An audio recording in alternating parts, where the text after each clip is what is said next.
Forgot. Oops.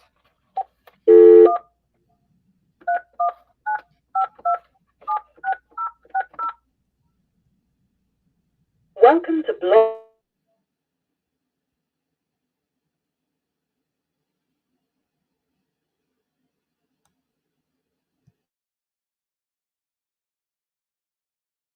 We're about to take it back.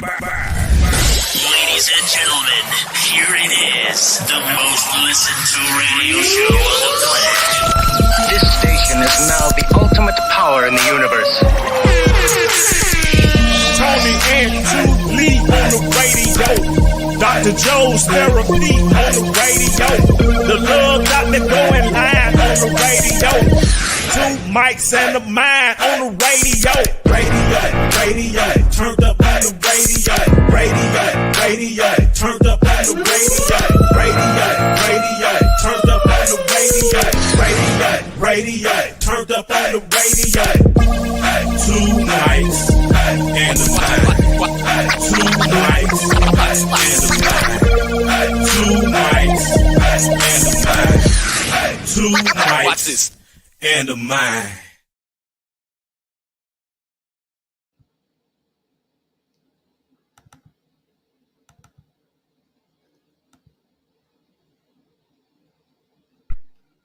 Hello, and welcome to Two Mics and a Mind. I am Tuli, one of your hosts, and we're about to eventually. Yeah. Hello, guys. Hi. Hey, what's going on, everybody? How y'all doing? How y'all doing out there? Good. How are you guys tonight? Awesome. I am doing good. I am feeling good. I am looking good. What more can I say? No. How's the weather looking? I didn't hear you. Sorry. How's the weather in Georgia? It was pretty good. It was raining today though, but it was other than that, it was pretty good. Raining, but it was I good. tell you what, everywhere I went, it was a little cool outside, but all the ladies kept telling me that I'm hot.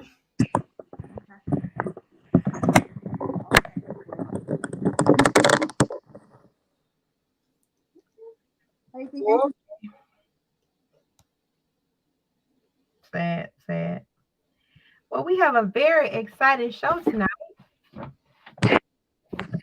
Yes, We have special guests with us tonight, so you guys can please feel free to call or text or join us and with your questions. Definitely, if you have any questions, please don't hesitate to ask our experts that we have tonight. And we're going to focus tonight on mental illness because this is, what month is this month? mental health awareness. Mental health awareness. If you are not aware, we will definitely go over some of the signs that you should see if you think a person is possibly struggling with something mentally. We would definitely have experts in different fields of study give you information and insight on what to look for or signs that we often miss and dismiss when we should actually be paying attention to that to try to avoid things. So Now, this mental health month, is this like a real thing? Or this something that y'all just kind of made up? Because I went to public school the whole time. I heard of Black History Month and stuff like that, but I've never heard of a mental health month. When did they start coming up with this? This is national. This is national. This is not a thing. But actually, I think mental health awareness should be both month of the year, but they're to do, and it's a question they started. Honestly, to be honest with you, I'm not sure when they started to do this mental health awareness month. But it's all over. I don't know if it's worldwide, but it's definitely here in the US and it's definitely needed. absolutely. I think that's something that's made up. Why do you think it's made up, Bueno? I think it sounds like some therapist was about to lose their job and get fired. So they started making up some type of special awareness month so they can justify their job position. It's kind of like what I used to do when I was a janitor. I used to walk around. I used to intentionally, deliberately spill coffee and spill tea all over the floors so they could be like, hey, y'all need me. I already got something to do. And I would just be mopping. They like, that boy's a hard worker. Same thing with this. That is so scary. He scares me with the dog and this. This is, if people are honest, nobody's ever heard of mental health month until recently. Well, Back in public school days, no one ever talked about it. I watched a full episode of Lean on Me, and Mr. Clark never said anything about a mental health awareness month for the kids. Never been mentioned before. Yeah, I think he didn't. It doesn't exist. Okay. Yeah, I think that's a progress we're making though, because we've always needed it.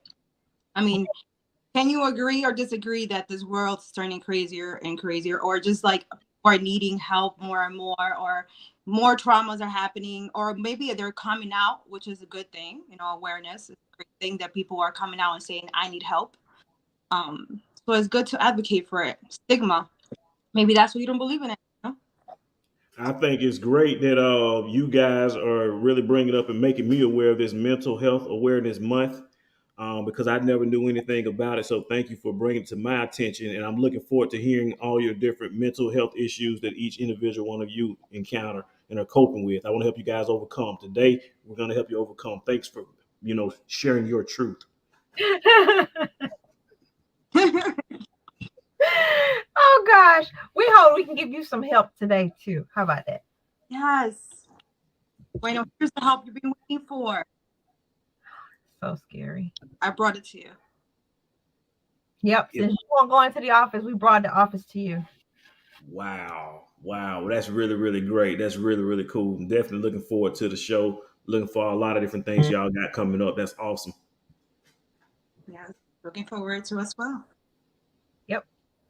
All right, cool. Well, we are going to take our break and do some of our commercials. And when we come back, we'll introduce our guest and we will get started in the program.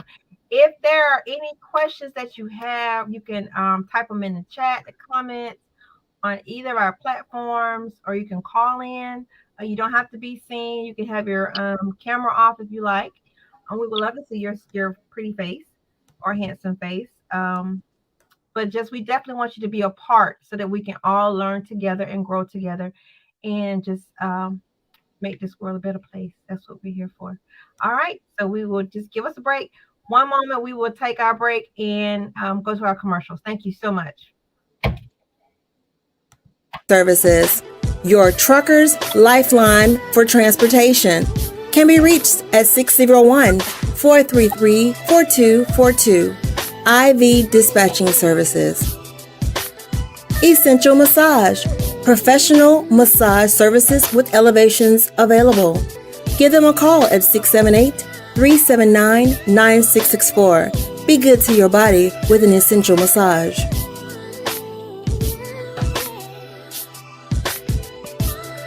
Simply Subordinate Residential and Commercial Cleaning. Give them a call at 770-369-0556. The people who make your dirt behave. Simply Subordinate. Panthera Tactical can be reached at www.pantheratacticalllc.com. Panthera Technical would like for you to be your own first responder. PD Custom Printing. PD Custom Printing for all your custom printing needs. Follow them on Instagram at PDPrinting17. You can give them a call at 678-855-0022. PD Custom Printing. Ion Win. Ion Win are massaging gel insoles and energy bands. www.ionwins.com. Receive 30% off your first order using the coupon code TuliAndTony. Ion Win. Nika's Oils and Detergents. Nika's Oils and Detergents can be reached at 678-421-4327. Nika has the most popular fragrances on the market. 5-gallon laundry detergents as well. Tide, Gain, Free, and Clear. Call Nika's Oils and Detergents. 678-421-4327. Michelle Magwood with Magwood Homes. can be reached at 857-891-4545. Contact Michelle for all your real estate needs. Michelle Macwood with Macwood Homes. Speak to Yashara. To the Yahudim first. Y'all know what time it is.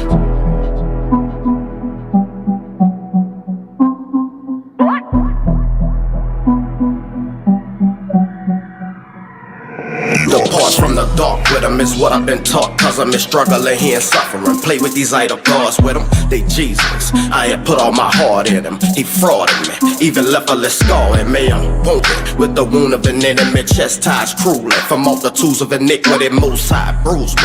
I knew he was sick of me, I could battle reproach. But look, I turned from iniquity, let me cry loud.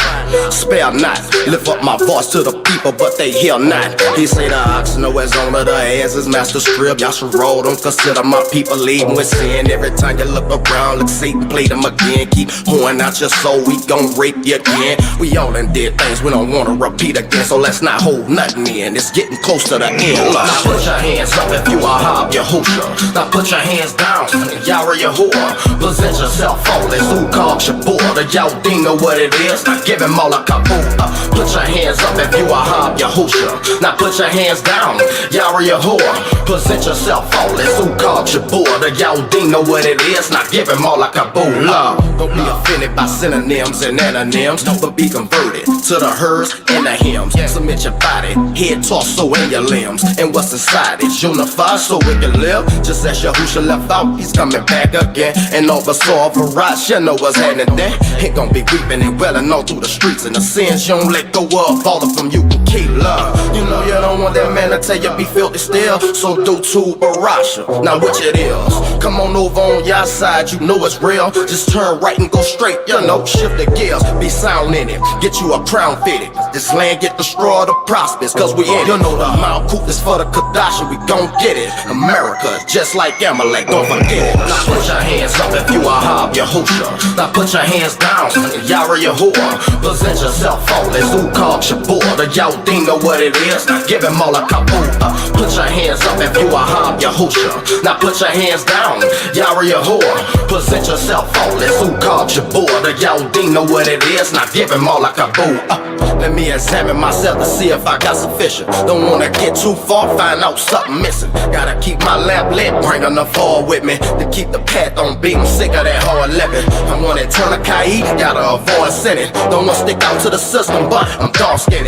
Yahusha blood on me, I'm a mark nigga. I gotta do the bar and I'm a shamar quick. I'm done, help me keep my vow. You can make it all. Now put your hands up if you are Hob Yahusha. Now put your hands down, Yara Yahuwah. Present yourself holy, Zukar Shabur. The Yahudim know what it is, now give him all a kabul.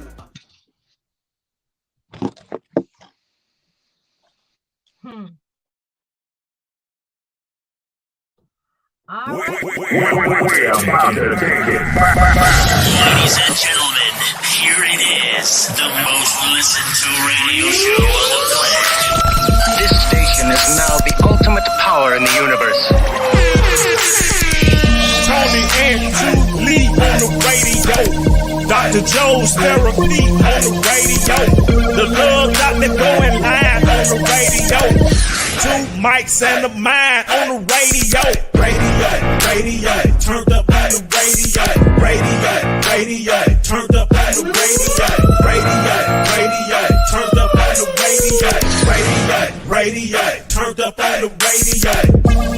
Two mics and a mind. Two mics and a mind. Two mics and a mind. Two mics and a mind.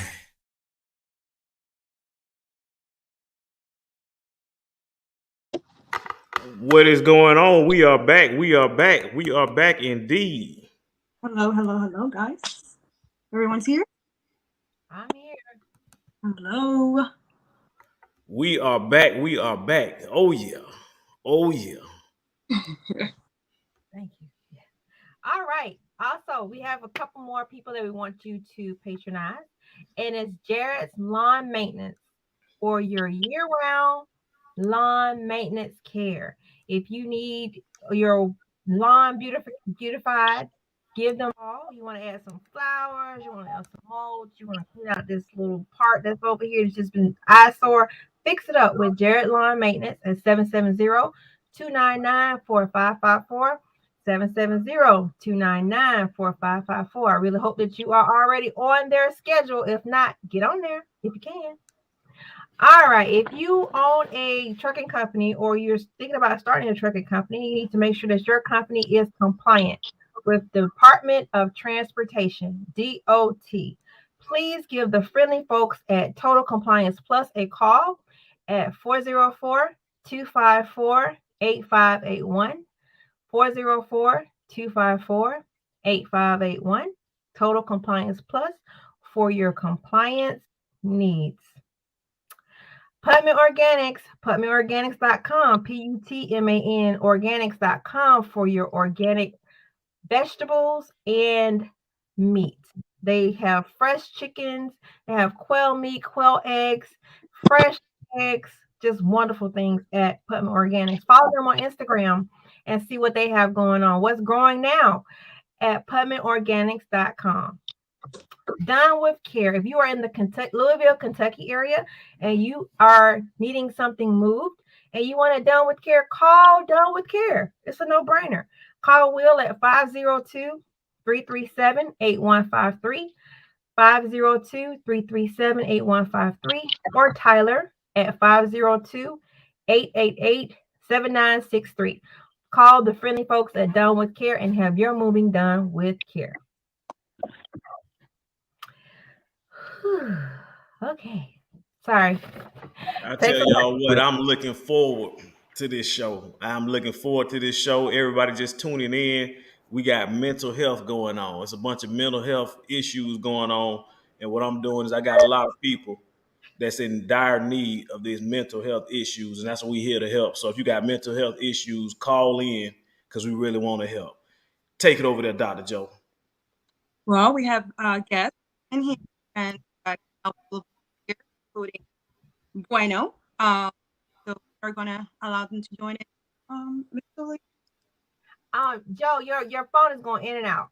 So Not sure why. How about now? Yeah, that's fine. It's better. Yeah. Okay. Let me see how I set this up.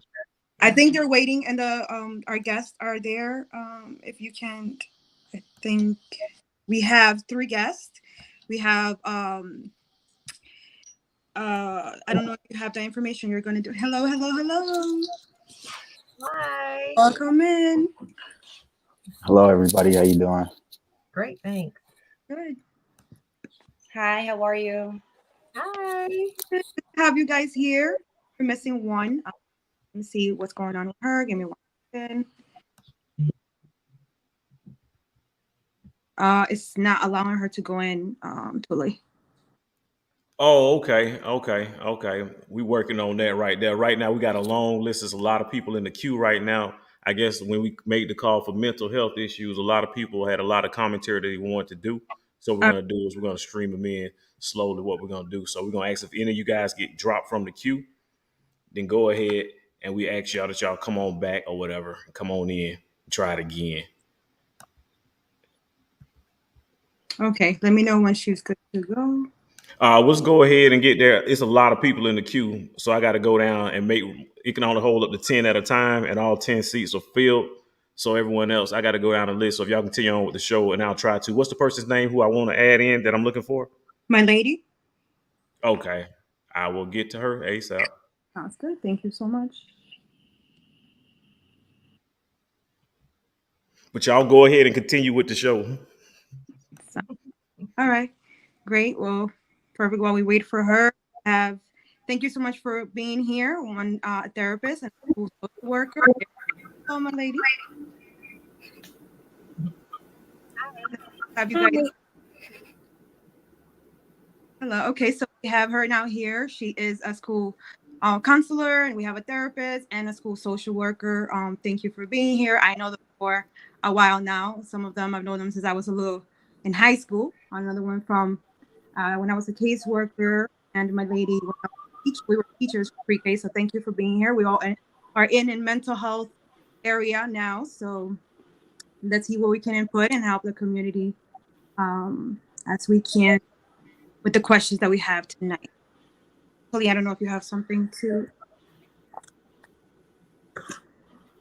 Well, it's in light of what's going on now in the schools, of course, you know that. Just wanted to get your take on it. I know you said someone is actually in. Well, at first, if you could introduce yourselves and tell us what you do, that would be first. My name is Deborah Mayorano, and I work as a school social worker right now. Great. Mhm. Thank you. Ladies first. Thank you. I'm my lady Romero, and I'm a school counselor. All right. My name is George Williams. I go by the handle Bill with G. That's my Instagram handle. If you guys would like to follow it, check me out. I am currently a therapist, LSW,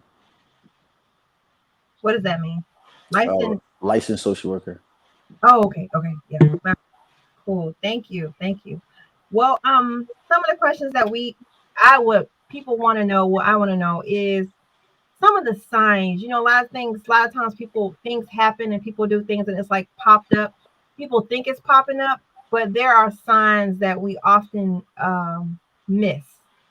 And there are a lot of parents that watch this, listen to us, and have kids, and just kind of want to know what to look out for. You know, if you think your child is slipping into that zone with, struggling with something mentally, how do you find out? What are the signs that parents should be looking for? I'll start. Is that okay? Yeah, sure. Thank you. I definitely tell parents to mostly look out for just a shift in a child's behavior. So if they're noticing that their child tends to be very energetic, very involved, and all of a sudden they see themselves a little withdrawn, and then even within that, there are still other bullet points to look for, like they tend not to eat, they would just kind of withdraw from their friends or any activities that they're normally doing that they're a part of. It seems like they never want to talk. You get those one word answers, and that could mimic a lot of adolescence, anyways, because most kids are not responding to their parents with full on sentences, describing their day. But usually a shift. You may have a student who tends to be very energetic, and then you see the withdrawal, lack of sleep, very withdrawn just from social activities. That's definitely a biggest thing that I've seen, especially coming back from the pandemic and being in person.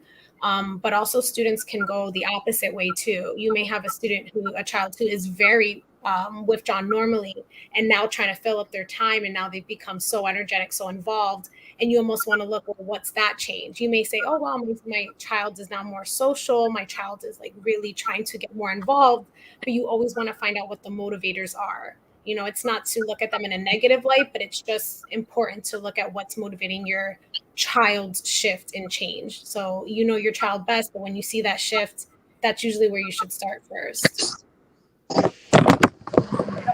Noticing the changes and trying to find that out. How do you go about figuring it out? Is it a conversation with your child, or is it just you sitting and watching, or trying to, like, I guess, helicopter mom over the kid to see what their every move is, to see what's the difference? What are you doing this differently, and who is this person? Or is it or do you talk to the child? What are the kind of clue words and things like that they can look for? George, did you want to answer? I don't. Did you want to answer? Sure. Yeah, I can add into that.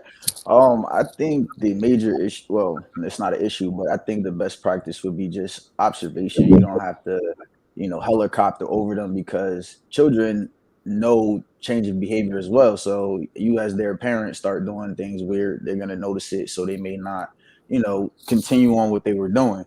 So if they're doing something that's different, just monitor them, because it could be a new interest, it could be, I don't know, a new activity, or then it could be something, more serious. So it's just regular observation, regular check-ins.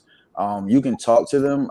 I would stay away from just trying to be so direct with the children. Just allow them to express themselves in a natural setting and just monitor. And then just reflect on how they were before, see like how my lady said, just check the change of behavior and how it's changing. And anything that's very drastic, you might want to just have a red flag, but you don't have to react just yet. And it's just really monitor. You should just do it, throughout the child's life. And I think you'll be okay. Yeah, that's easy to say, especially when you have these like shootings going on. It's like, okay, I want to make sure my child is not okay. He's doing this, but why is he Right. doing? It's really hard to not feel that way, especially with in today's climate. With things going on with these kids and the school Right. shooting. I don't know. Of course, we don't know anything about what that kid did and what signs or whatever for that. But it's just kind of hard to not be that way. Mm-hmm. So what advice that was good advice you gave some about the parent to not change their behavior. I didn't think about the kid will notice you too. That's very good. I didn't think about that. But yeah, the kids will notice our behavior has changed as well. So that's good to think about. Yeah. Mm-hmm. Yep. So what about what is your take on TVs and movies? How do they do you think impact children's mental health or our just not just kids? I know that's your area of specialty, but just period people in general. Is it all right if I throw my 2 cents? Because I'm sorry, I lost connection. Oh yeah, Which was absolutely. exactly what I didn't want to happen, exactly what happened. So I manifested that immediately. Um, in regards to the shooting that happened the other day, there was, from what I'm reading, because different articles will be, will have literature of different things, was the fact that the kid Salvador, he dropped out of school, he stopped going to work. Like, so these are like antecedents of his behavior that maybe if someone was involved in his everyday life, I know supposedly he was like a loner. Supposedly, according to what is on media or on websites, are saying that he was being bullied for like a speech impediment. Um, he might have been one of those people that was behind, like Twitter fingers, like behind a computer, or just played video games. So like these little like isolation traits or behaviors, if someone, and I believe from what I read also, like he was living with mom. I don't know what happened, what caused him to live with grandma, because I know when I read something about him shooting the grandmother before he went and did what he did, there's always, when you come from mental health, you're always looking at two sides of everything, because we always say there's three sides to everything: his, hers, and the truth, right? So we're always like looking at, anybody can just easily say, I would kill him, I would do this, I would do that. And then as a mental health advocate, it's we're that is my to go to, but we're always looking at the flip side of it, like what might have caused it. Nothing in this world is worth what he did. Nothing. There's no justification whatsoever. But there's antecedents that maybe we would have been able to prevent it had he had the right support, you know what I mean? Or maybe had a friend or someone that he relied on. I mean, he clearly did exchange messages with somebody and kind of put it out there as like he was gloating about it, that, that he had shot his grandmother, or that's what they're saying. It's these little things, like if it were to be me, I'd be notifying the local police and have them in every elementary school, not just whichever one I assume he would be in. You know what I mean? So it's a tragic. It's a tragedy. So I think there's antecedent behavior. So like like the other mental health workers that are on this as well, they see it. They see it in their everyday job too, like things that might be a red flag or like at least a yellow flag to be yielding things. It's good that you did bring that he was. We can't hear you. Can you hear me now? It might be because if you're on the phone, it might be the bottom, like it's standing on like a surface. But it's good that you did bring up the fact of what's happening. Why are these kids doing these things? I did hear that the mom was a drug addict. She's in, she has those kind of issues. So he was being raised with the grandmother. Now, do you guys think? I mean, a lot of people say that mental issues come with the development of a child.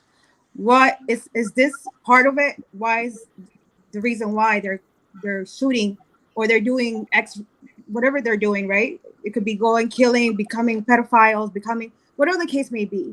Do you think it's the development of a child, or do you think it's something else that's causing these issues? Because mom wasn't there, right? Dad wasn't there. I think that is very important in a child's life. And he was being raised by a grandmother, who he was probably angry because he shot at her too, right? So what is happening with the development of our children? Is this what causing the issue right now? What do you guys think? I think it's genetic and environmental. You know, I think it's a social history of the family. Like you don't know the lineage of, was there bipolar, you know, drugs were involved, you know, situations like that. So I think it's also that, and it's also environmental. Was he born into, you know, let's say his family wasn't able to buy him everything he wanted, you know, compared to his other same age peers and things like that. So that could affect, at least it could be a factor in that situation. So I don't think it's innate. I don't think it's a DNA thing. Like, oh, I was born to be a killer. I don't think it is. I do think it's a combination of like the genetics and the genes and environmental. Okay. Yeah, I mean, I have a whole nother spin on the shooting issue. Um, Let us have it. I tend to like stay out of that stuff, those types of conversations. I think the thing to attack is more the security perimeters around the school system. I think, you know, to me, there doesn't need to be a police presence inside the schools as far as like metal detectors and all that stuff, because that's almost like that jail pipeline program for these kids. I do believe that had you had security around the perimeter, my question is, how did this kid, you know, get in there? Um, how did he get in there with that type of caliber weapon for things like that to happen? Those would be more my concerns about security. But as far as like what could you have done to stop it, I think we could speculate on a lot of things. I mean, there's a lot of families that have probably similar issues, but I think unfortunately it's one of those things that it's one of those one in a million cases where I personally don't think there's much you could have did. Like we don't, he could have had therapy, he could have had supports, he could have had a lot of things. We don't know this kid's life. And sometimes I think we want to be so quick to blame the supports versus sometimes it's pure evil in the world. And he was just one of those people that was just pure evil. Um, whether people believe that type of stuff or not, that's just my opinion, because we always want to look for, oh, what happened, what was this, what was that, and we speculate all these things. And to me, sometimes like some people are just evil, like, and I think if we accept more of the reality of it, we can be more prepared for certain situations like this. We keep wanting to hope and wish that everybody in the world is so peaceful, instead of just accepting the fact that there's evil out here and we need to be prepared for situations like that. And only thing we do is we share it on social media, we post about it, and then we move on and wait for the next thing to go. Because we haven't done nothing from like the Sandy Hooks. We haven't done nothing. Now we're doing another one. So like, what have we learned? And then we talk about gun control, but then that's not a realistic thing. And the reason why it keeps getting pushed back is because these aren't people, law-abiding citizens purchasing regular guns, and that's why people are fighting against the curve. Oh, more gun control, more gun control. But people who are committing a lot of these crimes aren't going to your store as a citizen, purchasing their things legally with their name registered. These things are being purchased on the street, underhanded, and they're coming from some of the government, some illegal trades, and different things of that nature. So that's my spin on it. I sometimes believe some people are just pure evil, because like, we're like, what is going on that much that you go in there and do that to young children? And when that stuff is like that, I tend not to speculate on what therapy could have helped. I kind of go into like, you know, that's just evil, you know, in my opinion. Yeah. I think one thing that I noticed about the whole ordeal is I think it's a ploy. I'm starting to see more and more campaigning about gun laws and trying to use these different things where you have mass shootings as a fear tactic to actually try to take people and try to convince the public society to, you know, start more and more hard bans on guns. I think that right there is a fallacy and it's a total waste of time. But the reality of the matter is, it's just more and more propaganda is being pushed. It's unfortunate that these situations right here happen, but I don't think it should be used to try to ban guns overall.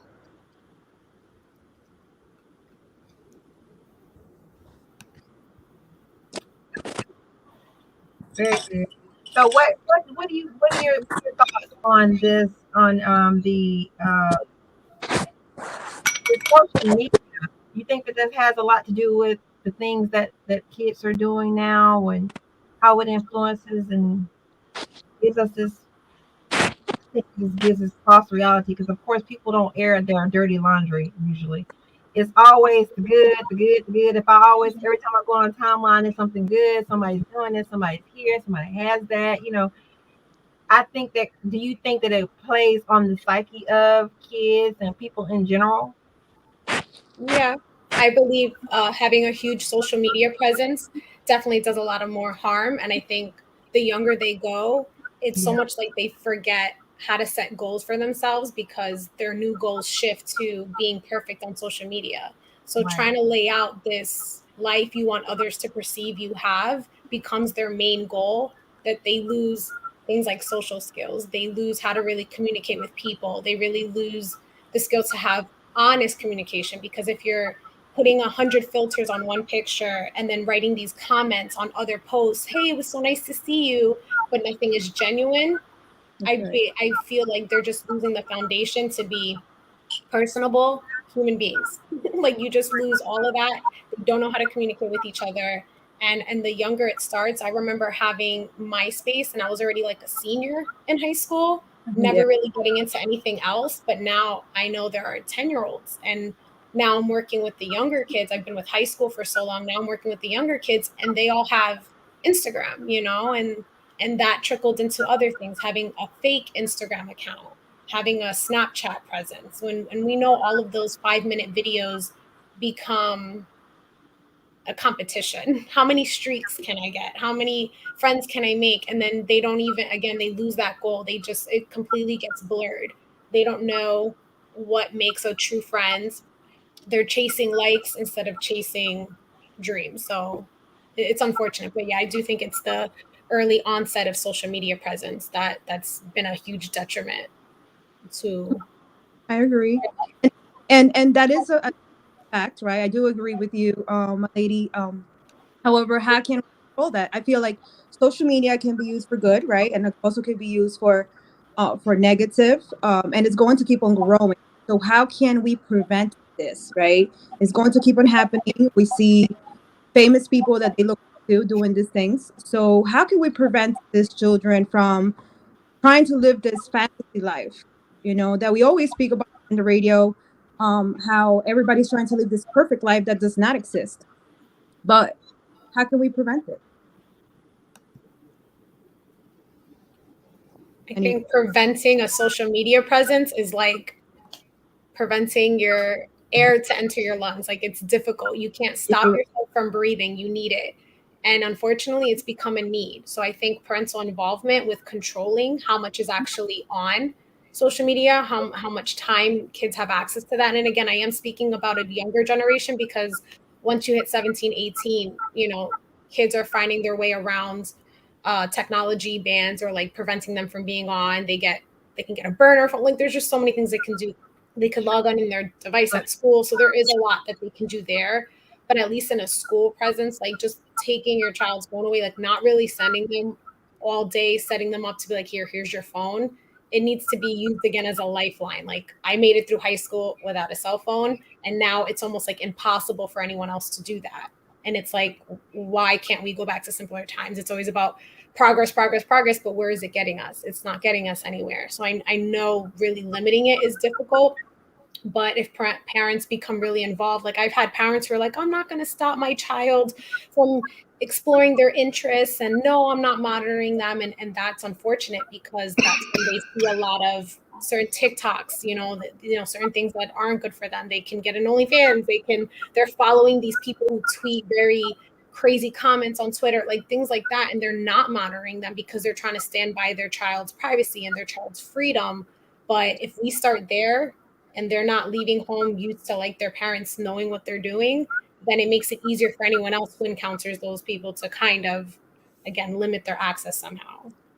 Okay. So That happens too with parents being in denial. Do you think that a lot of times the parents are in denial about actually what's really, really going on? And like you said, like there are parents that say, well, I don't want to limit my kids' involvement. It's innocent because it's on the phone or on a computer. It's nobody, face to face. Nothing can happen to them. So I think, do you feel that the parents' denial about certain things and what things that can happen contribute to some of the things that we're experiencing today with our children and being like mentally unstable and doing things that are not good, like for instance school shootings or something like that. Yes. Um, so I think issue is adults don't know how to operate social media and technology. Oh, We get all these technological advances and we fight against it instead of educating ourselves on how to operate it. Because when we did, like when I go in home and deal with the children, they're able to get their parents' credit cards because they're saving all the information, all the accounts are linked. So they learn one thing about the electronic, but then they don't know how to do safeguards. They don't know how to monitor. They don't know that they can set up a separate account. So to your point, also with the denial, they're denying the advancement of technology. Everybody wants to go, oh, it's not real, it's fake. Why we can't go the old way? If you want to think that, we're moving 10, 20 years ahead of time. And the reason why we can't go back, the world moves too fast. You don't have the support of the community where you could go down a block and everybody on your block. There is no more block parties. Everybody stays in the house, so we lose that socialness, that social activity, and all those things. And then when you don't have parents who already were active, we want them, oh, the kid needs structure, but the parent doesn't have structure. So how are we expecting the kid to all of a sudden have all the structure in the world, but yet the parent still playing, Fortnite with the kid, but you want them to tighten up, but that parent doesn't know how to do that. That parent doesn't know how to have structure. If you take away the electronics, are you playing board games? Are you taking them? Are you doing activities? And that's how you can do that. Kids are open to doing whatever. You just can't be bored. If the kids are bored, then what we do is, here, I'm tired, take the electronic, figure it out. But if you actually just hung out with your kid, then that's how you control it. You don't need to, oh, why, don't watch that, don't watch this, don't watch that. But if you're outside walking with them, if they're cooking with you, if they're bike riding with you, if they're doing word searches with you, if they're hiking with you, then that's it. You don't let them tell you, I don't want to do it. That's not an option. We're gonna go do this, and that's it. And you have to still that from young. But if all the parents, if all the adults are locked in their phone, they can't eat dinner without looking into their devices, why are we putting this big expectation on the children to do it when the parents aren't doing it or adults aren't doing it? very true. Totally agree. Totally agree. Yep. Okay. Totally agree. That's true. You know what? I have a question for the therapist. And I don't know, it may actually be a myth, but I'm just curious. There's stereotypes that I've heard of that says most therapists have experienced significant emotional events in life and they've experienced a lot of trauma. And sometimes that is what actually motivated them to actually want to be a therapist. Is Mm. that true? I mean, I don't know for everybody else. I'm a black man in America, so I mean, I don't think I can grow up in this world without trauma. So, if other people who have the privilege to answer that question that way, then that's their life. I don't have that privilege to make that determination. I think all people, especially black men who are not sure what career path to go into, I believe they should do social work. Because just you being a man to make it to that point. Sometimes there's therapists that know way more than I do. Just the fact that I walk in the house and I look like them, I've already won. And I'll just sit there and talk and they say, okay, cool. And that's what it is. So I don't really know if that's true or not, but I can say that as me being a black man, I have gone through that. My push was because I didn't have too much guidance or certain things, or all the professionals and teachers and professors I had, nobody looked like me. So when you growing up like that, if everybody, like how they say, is playing basketball, everybody's gangbanging, everybody doing these different things, you like, man, either I'm gonna play ball, I'm a gangbang, because my teachers aren't black, or my doctor isn't black, or this person isn't black. So how do you know what you are? And then if we turn on the TV, we get blamed for the glass ceiling, but we don't own any major corporations. We get blamed for the abortion ban, but that's more of a white man issue. We don't control any laws of politics. We get locked up the most. We get blamed for everything. We get blamed for not being a millionaire. We get blamed for not being able to have millions and not work. And it's a lot. The black struggle is a little different. So like I said, that's my push. It's a lot of us that needs a lot of healing. And I think a lot of us are coming into that. A lot more of us are being confident and asking for people that look like us to get the help. So I guess to wrap it up on my little rant is really just, while I'm here to have a purpose, just I've been fortunate to get to this position. So I'm really just trying to pass down, little information I have, my little journey, which is, everybody has a process.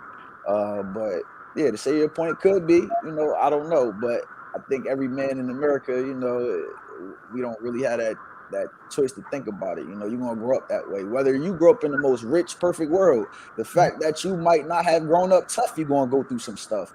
Right. Back in my day, you actually had to be able to fight to just get A's and B's. You wasn't able to just be smart. You had to hide if you were smart. Now where these young kids, they don't have to hide that no more. And I think we don't look at what they are doing. We want them to grow up the way we grow up. We want them to think the way we think. These kids don't want to go to school just as much as we don't want to go to work. But we may not have enough to say that and go out on our own, start our own businesses. And like we say, the social media and all these things aren't real. And I'm just tying everything together that it's not real. But some of these kids are seeing their friends get 1,000 followers, get sponsorships to do certain things. So we just need to encourage them. We don't need to raise them for our generation. We need to raise them for their generation. So that's why that's why I did what I did, to teach more of us, of our unhealed generation, how to work with the younger generation, which is stop raising them for what we went through, raise them for what they're going through. And that's my little, that's Oh, my passion. yes, that's a very good point. Very, very, very good point. Since you mentioned the race thing, what about the stigma in minorities regarding mental health? You have some very good points. Thank you so much. Hmm. I mean, I think it's just like anything else. People want to see, because you don't have to explain certain things, right? Like if I'm talking a certain way, a person could say it one way, and a person that looked like me, it just translate different from white, Asian, black, Spanish, whatever it is. It's people too sensitive about wanting to talk to somebody that look like them. We've been scared away from it. Like if you're white and you want a white therapist, say it. If you black, you want a black, say it. If you Spanish, you want to say it. We have to be okay with it. The stigma is that we were always demonized with therapy and it was used against us, to where now I think it's being understood that we need it, right? The pandemic exposed a lot of things, relationships. People realize that they're with people that they don't even know, Yeah, that they have childhood traumas that they haven't addressed. yeah. And then they see kids and they don't understand why their kids not behaving, but their kids is a reflection of their lack of discipline. It's Mhm. that's just my thoughts. Yeah, that's a good point. The I don't kids, know if that answered. the kids are a reflection of the lack of discipline. Is something actually Tula and I were talking about the other day about what can we do for these children. But really, we can do so much for the children. But if the parents are not doing anything, then we can't really do much. Um, so how can we educate parents to? The parents are working, especially minorities, right? Black and brown community. Everybody's working 3 jobs. They don't have time. Single parents. How can we help our community to raise children to be better when it's nearly impossible, right? Because of traumas, because either you were immigrant or you were in slavery, your great grandparents or your grandparents, since it was recent. How can we educate the parents to do better with children? Is it laziness? Is it trauma? I'd like to say one big thing to like kind of answering Tuli's question about minorities and therapy together. I wanted to answer that like kind of like the student perspective, which is all of my students that represent that minority. It's very difficult already. Like I'm Hispanic and my parents did not believe in therapy. What's wrong with you? You have everything. Why are you sad? You have a house. You have food in your stomach. There's food. You have clothes on your back. You are not depressed. You're too young to be depressed. So now I'm working with those kids, and it's like a mirrored image of like what I had to hear, and they're still hearing it. So I think a big part of what the parents like in order to get them involved, Joanna, like you said, is it might be just avoidance altogether. People are so conditioned to just avoid a problem, and that's their direct solution. Yes. You slip it under the rug. You don't have to encounter it. You don't have to worry about processing those traumatic events of your life. You don't have to address them. You just bury them deep down. And that's even something else I've been told. Just keep it down, bury it down. There's no point to address it. Why bring it up now? You know? And that's why we see it pouring out in the kids' behavior. So again, I'm working in a school, so most of the time you have to be very sensitive approaching parents, because the first thing they're going to say is, Yeah. this young person trying to approach me about my parenting, but I'm a parent too. So I look at it like, well, this is what I would want for my daughter. So I'm going to work with you. And I think a lot of distrust came from the pandemic too. I think a lot of families during virtual have distrusted schools, and there's just such a disconnect. I think an even broader disconnect. So they're just like, oh, I want my kids to go back. My kid failed. You failed them. You weren't there for them. Like, I feel like there's just a huge disconnect, even more so. So I think working with families one-on-one, and that's difficult. I know I have like 300 students. Getting to know each one of them is very difficult, but you have to go through the process. When you have clients, you have to get to know them so you can work with them case by case. I wish there was just one answer to work with parents, but there isn't. You have Right. to get to know them. You have to learn their background, their upbringing. And it's almost like, it's like a nice way to say walking on eggshells. It's really just navigating the family, learning to speak with them, learning what to say, what not to say, presenting itself like your child's not a problem, you're not a problem, but there's a problem, you Right. know, and giving them those concerns without being accusatory. And that's all parents want to feel. They want to feel heard. They want to feel listened to. They want to feel like you're going to speak on their behalf, not speak for them, that you're going to hear them, but that you're really going to listen, you know? And at the end of the day, I've had very stubborn parents, and it gets very difficult. At the end of the day, I know where they're coming from. They do want their best for their child, but sometimes it's just avoiding it and not knowing where to start. So they want the support. It's just it takes a little bit more time for them to actually say, "Hey, help me. I need help." You know, Mhm. and I think if we listen to them and work with them, we can get to it. You know, hey, I have these set of strategies. I tried that. Okay, I understand. I hear you. So let's try flipping it for 2 weeks, and then we'll see where it goes. If not, I can move on to another step, and we can work together. Let's stay in communication. Hey, let's talk every 2 weeks so I can give you a breakdown. Does that work for you? Sure, that Mhm. does. Okay, what do you prefer, a call or an email? You know what? I'm not good with calls. Just email me, and then we'll set up something. Sure, that sounds great. How about we do a list? Here are some resources I sent for you. You let me know what you like. No, please don't do that. I just want to use one. Sure, no problem. Here it is. You know what I mean? Just like that communication back and forth, what works for the family and what doesn't. So how does that go with you? Are they receptive? Are the parents receptive to that? Not No. always. Not Okay. always.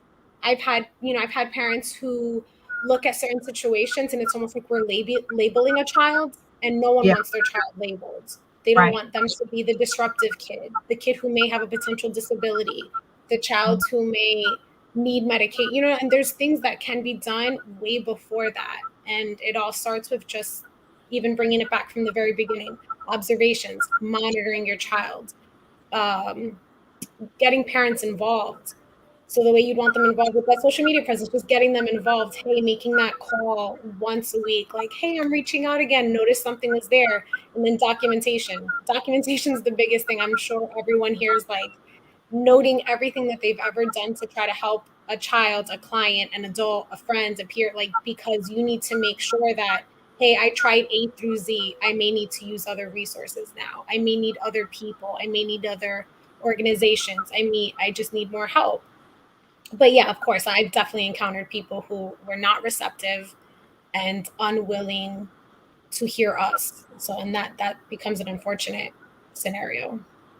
So what would you say to a parent that is listening to us now and they're struggling with that? They're at that point where, I've been told that I don't want my kid labeled.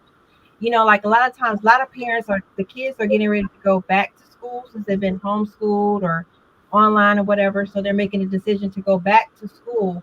And I know they're probably going to be confronted with some situations and with teachers or faculty saying that your child isn't where they need to be, or you know during this period that they weren't here, this did not happen. So what would be your words of encouragement for the parents and to try to get them to accept that and not be on the defense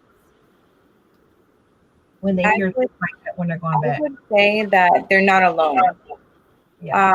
That's to start off with that, because I also work in a school like Milady, so I know it's not easy to work with the parents and having their buy-in. It's very important to have their buy-in in order to have the most success for that student or for their child.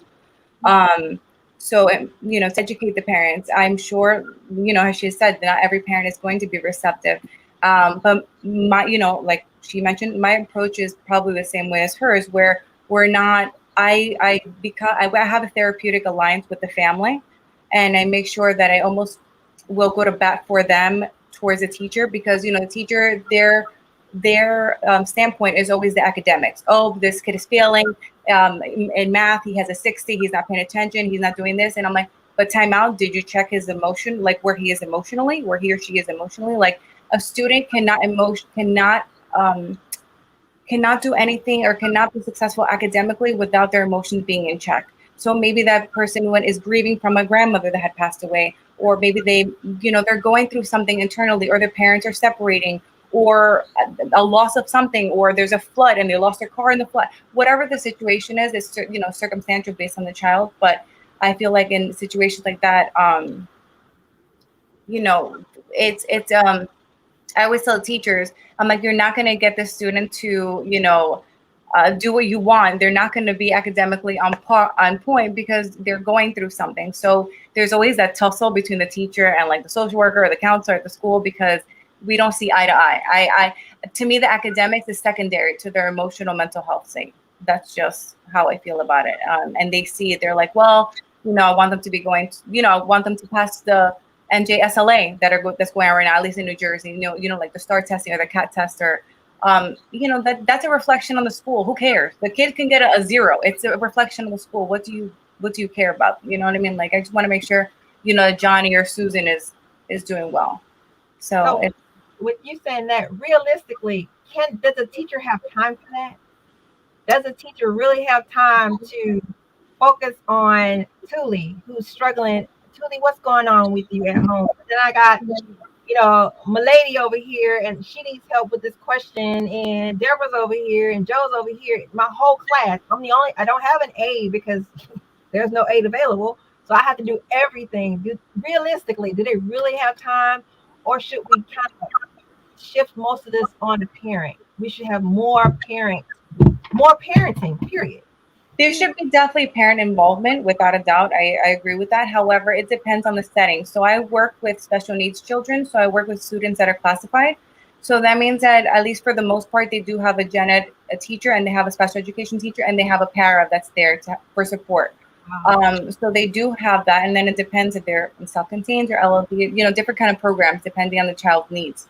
However, the teacher should be able to, see by some testing and some academic, like see, okay, he got a 80 on his first test, 70 on his second test, like kind of see a pattern, and maybe start saying, okay, well, what's going on? He started off the year really great. He's not doing so great right now. And then kind of keep parents involved so they know what's going on, so they don't think like, oh, last minute. My son, I thought my son was doing great. You never notified me all year long. So in that point, there should be some kind of strategies and interventions in place. And there's a team in the school that the teacher can go to, like, listen, like the learning consultant or the social worker or the school psychologist. Listen, so-and-so is not doing so great. What strategies do you think that we should do? What interventions should we put into place? Should we break down the material? Should we highlight them? Are they having difficulties? Do they need a break? Do they need more time? Do they need preferential seating and sit in the front to see the boards, closer? There are so many options that the school has, but the teacher should at least be keeping track of it. That way, when she does need that help, there is a team, a committee. I assume it's all United States, but I'm not sure. But I'm from Jersey, so we do have an INRS process where, like, the kid gets involved and the parents get involved, and they cannot consent to the student having a 504 plan based off a diagnosis or a learning disability or whatever's going on without the parents' involvement. And there's strategies and interventions that go into play before we even get there. That's my thing. So yeah, they explain that great. I don't I definitely agree on that. My 2 cents is I believe that the schools need to change and adapt. Teachers are boring. I was a kid that slept in school. You had some teacher that was great that could keep you, up and awake and interactive. They had like points and challenges and it was fun. But then you go to another teacher, it's all monotone and you're struggling. And then they increased the time that 8 and 9 years old sit in the classroom. Before it was like 35 minutes. Now you got kids sitting in the same class for 60 minutes. You take away the gym. We had gym every day. Now they have gym maybe once or twice a week if they're lucky. So then now you have all this extra energy. So you're lessening the activity time for children. And then you want them to just sit in the classroom and allow that to go with the teachers. That's too much, right? Like, and then you're expecting teachers to have all this energy to deal with 30 plus students or whatever it is, depending on your district. If you have the support, don't have the support. So I think that if we prepare the teachers in the schools for more like reward systems, like have the whole school, make more ABA kind of based schools with more challenges. Let's teach and have more incentives for certain things. Like let's get the parents involved, like have free sessions for parents to give free AB. Like it needs to be more community. Like everybody wants to work separate. You can talk to the guidance counselor, but the guidance counselor doesn't know anybody on the child study team. And then the vice principal don't know what's going on. So you need to everybody needs to socialize. That's why I always bring it back to the adults. We have a saying almost in like martial arts. It's like you don't have a bad student, you have a bad teacher, right? So it's like, what are we doing as adults? Because we're putting all this stuff on kids, discipline this, do this, listen to me. But what example do they have to follow? Right? Like, who are they watching? Like, is it interacting? Like, kids get in trouble for, oh, they're disrupting the class, but all you did was talk for 40 minutes and you just had us sit here. Like, did you have us play a game? Did you have us interact with each other? Did you have me participate? Like, so as a teacher, I taught as a New York substitute teacher for a year in Harlem, right? I'll pick the toughest kid.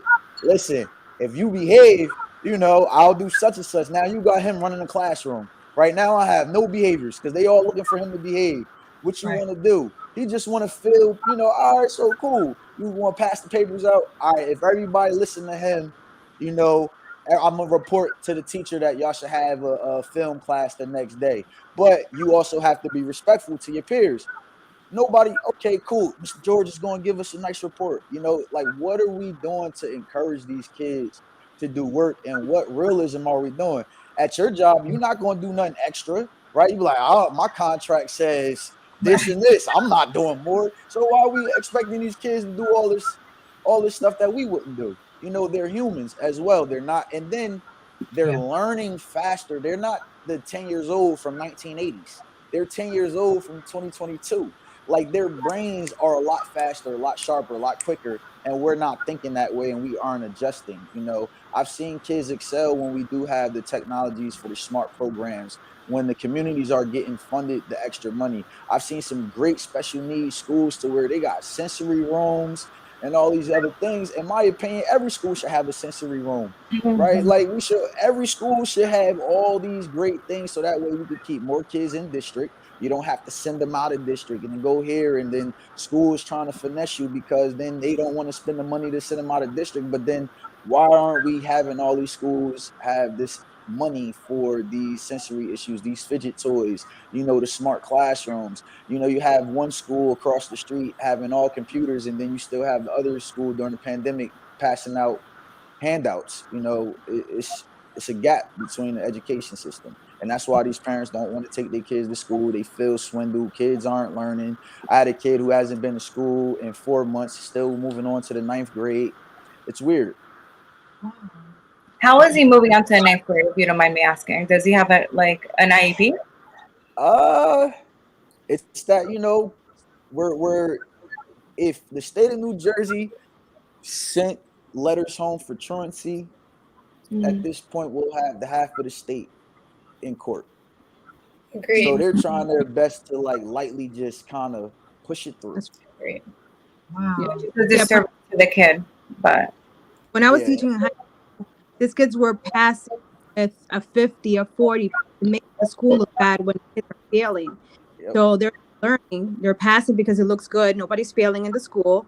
And this is happening in minorities, right? This is happening. I know you're in a pretty good town now, Debbie, but the high school I was working in is a very low income high school, and the kids did not know how to read or barely. This is a high school, and they're passing because the school looks bad. I mean, eventually the school got closed, but that's what a lot of schools are doing. Yeah. So it's really, where the schools are placed, and that's what our kids are suffering, and our low income kids are suffering, which are minorities, brown and black kids. So resources, not much, and there's not much being done for these kids in reality. So there are, but is it realistic? Is the country really going to do it? It's is a big question for me. It's sad, but it's real, right? So what can we do as a community? Like George said, how can we help our own people as a community since they're not getting it from where they're supposed to be getting it? Are there any resources you guys can input? Yeah, I actually agree with everything that both George and Deborah said because working on the IRNS team, I know exactly what Deborah was talking about when it came to working with teachers because they almost want to unload a lot on us as like the support because Right. they have a lot. So I definitely would not ignore the fact that teachers have so much. A lot of them are my closest friends, so they have a lot going on. And then I agree with George just bringing up that everyone needs to work in conjunction with each other. You know what I mean? Know your student population, but there's an issue that I think no one touched upon. And at the end of the day, it goes back to the districts, how they choose, or even the state, if you want to go higher up, and how they choose to use that money. I've worked in one district for a long time, and that population was heavily impacted just by a lot of trauma. And I love those kids, still talk to them now, and I no longer work there. And all I wanted was for them to have more resources, but with that needs money. So it's money and passion because I had the passion, there just was no money. And you're wanting to work in collaboration and you work with these inspiring people who want to do more, these inspiring people who want to help these kids, who want to help those families. That was me in a nutshell. But when you don't have that support, the adults need the support as well. You want to be there for the kids, but when you feel unsupported by your administration or your district, or if you're working in an organization that just no longer has the funds for you, you're at a loss. And not because you're driven by the money, but by the end of the day, it takes a lot like to make this world go round and to continue for you to get up day to day and do your job. You need a lot. So I was staying after school, I was making myself available to kids and families, I was talking to them on the weekends, I was emailing them, talking to them at nighttime, and keeping in contact with my principal because things were happening well after school hours, and the pandemic basically conditioned us like we had no set hours anymore.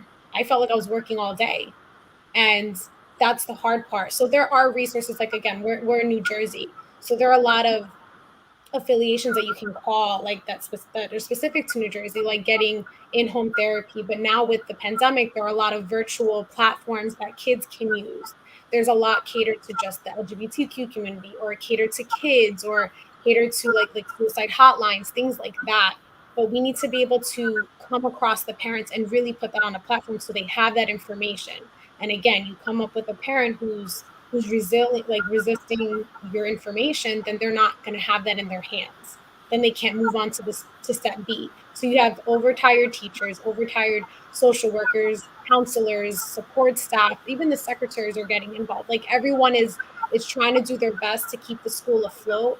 But for me, it starts the higher up. Everything trickles down.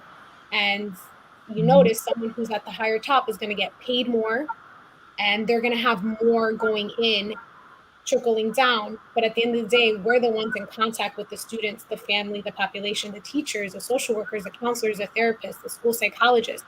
We're all hands on with the kids who have to deal with their trauma. And that's unfortunate because everyone in the higher up gets control of everything else, yet they're not hands on with the trauma. they don't have to sit there and hear a child speak of suicide ideation for the 4th time that year. That's what we're listening to. So along with them dealing with the trauma, we're bringing that trauma home with ourselves. I know I felt it. I felt drained because of everything that we were hearing, and it made me, again, that's why I do what I do anyways, because I love what I do and I would not see myself doing anything differently. But everyone's just tired, and we need more resources need to come in, more money needs to be put in.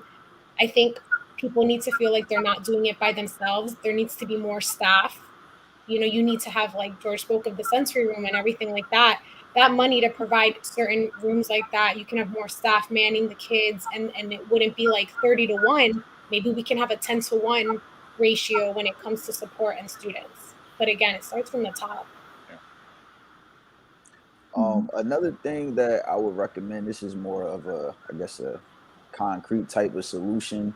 Um, Parents can also just don't think that you can't self-educate, right? Like reach out to the teachers, ask them to explain to you how to do the math problem, right? Call your neighbor, like talk to the other parents that's there.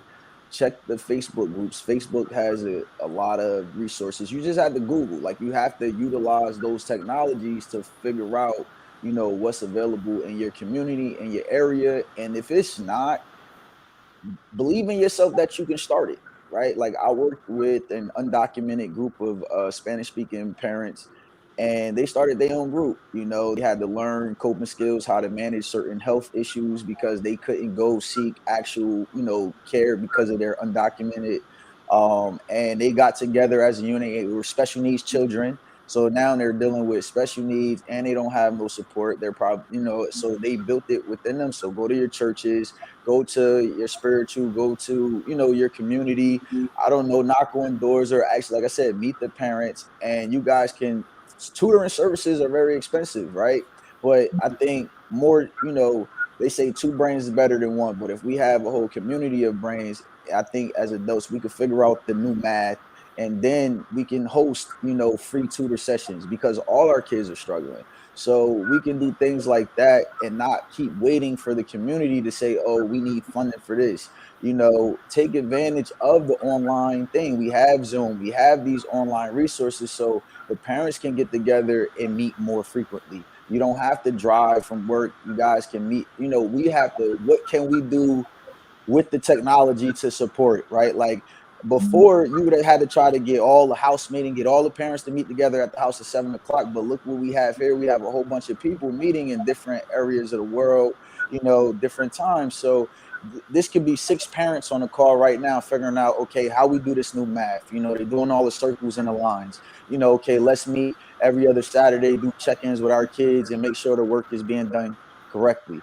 You have to get that involvement because waiting around for the help, it may not come, and that's the thing, and you can still do both parts. Look for the resources in your area, but also do your own stuff, because at the end of the day, it is your child and nobody's going to care more than you. Shouldn't. That's right. A lot of that you're saying, that wonderful, wonderful ideas. It's just you got to get the parent to care. It's just so sad. You have to get the parent to care, and like you said, nobody's gonna care. They shouldn't. I shouldn't care more for your Right. child too.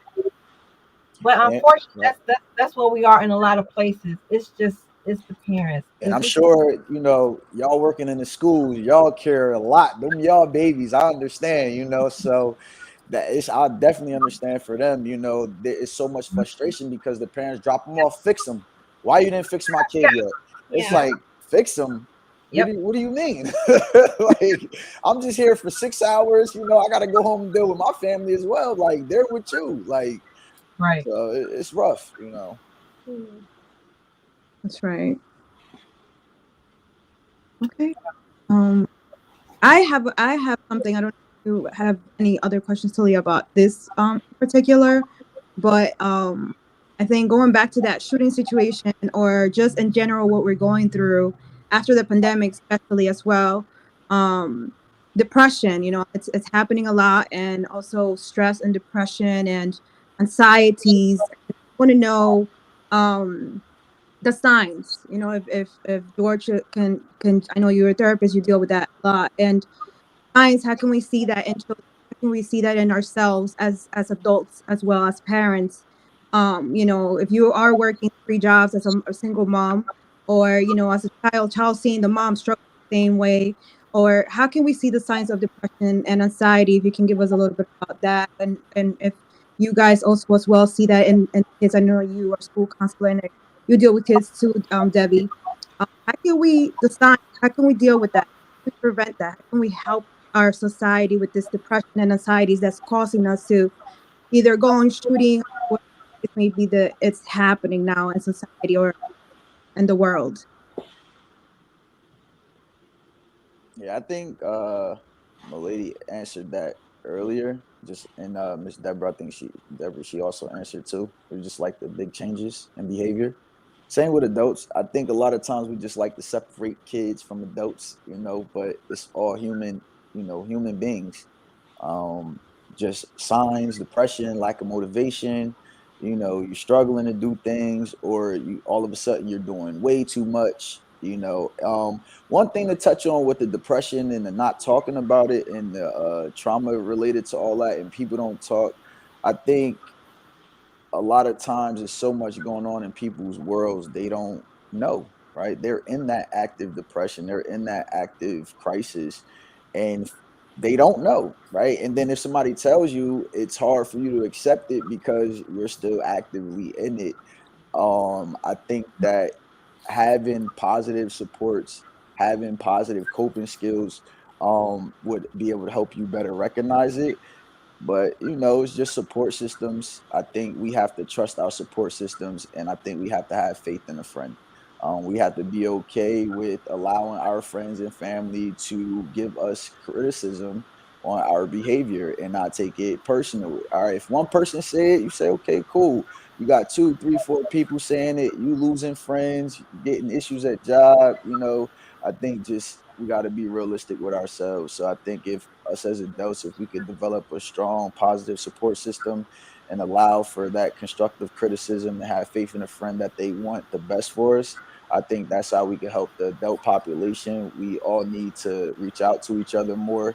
I recommend people, you text, but just sometimes pick up the phone and call. Sometimes a lot of adults don't have friends. They're so overwhelmed with work, and especially if you have a child, you work, go to home. There's nothing else to do. So I think looking for support groups, I think the virtual stuff allows us to be able to bring that back and get support. You can't make it to a meeting, but if you can, chime in while you cooking and talk to your friend, that's better than where you had to drive an hour, or they live in California, they moved away. That was the last time you would see them, but now you can just video chat and check in. I think we need to, I guess, in the devil's advocate, not demonize technology and use it for what it could be used for in a positive way to support all of us. Totally agree. To piggyback off what he's saying, which I completely agree with everything you said, George. One of the things is like sometimes people can take depression as something personal. Like for example, like I have gone through this myself, where I've had a friend of mine. They were in a deep depression, and she wasn't reaching. I would reach out to her to try to talk to her, and she just wasn't answering me, and I wouldn't hear from her for months at a time. I started to think I did something wrong when it really wasn't anything that had to do with me. It was, she was going through something very personal. So I think in regards to also, depression is a very serious condition. It's respecting their space, allowing them to come around to you. You're being there as an ear, for them to vent to and not being judgmental. Just being an active listener. Being an active listener will you'll go leaps and bounds. That person will feel heard, will feel validated. Um, Even if their feelings are not irrational, that's their feelings, and you can't it's not right to dismiss it or minimize how they're feeling. And really, depression is in the hands of the person that is depressed. You can provide the resources. It's always really important if you're able to be that person to guide them and talk to them and help them as best as you could. But it really is up to them to make those changes. My dad has this phrase.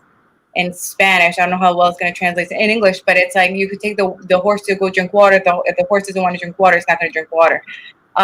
So, it's, you can try your best, but you can't take it personal. And like you said about the parents, you can't want that more than they want it for themselves. And it's very sad to be on the sidelines of that. But as long as you're there and you're an active participant in that person's life and being there for support, providing resources and being non-judgmental about the situation, I think that's half the battle. Right. Totally agree. That's great. That's great. As far as when people you're talking about being depressed, I know it's not a time frame, but if you're just dealing with somebody and when you talk to them and say, "Oh, I'm just so depressed. I'm just depressed. I'm just depressed."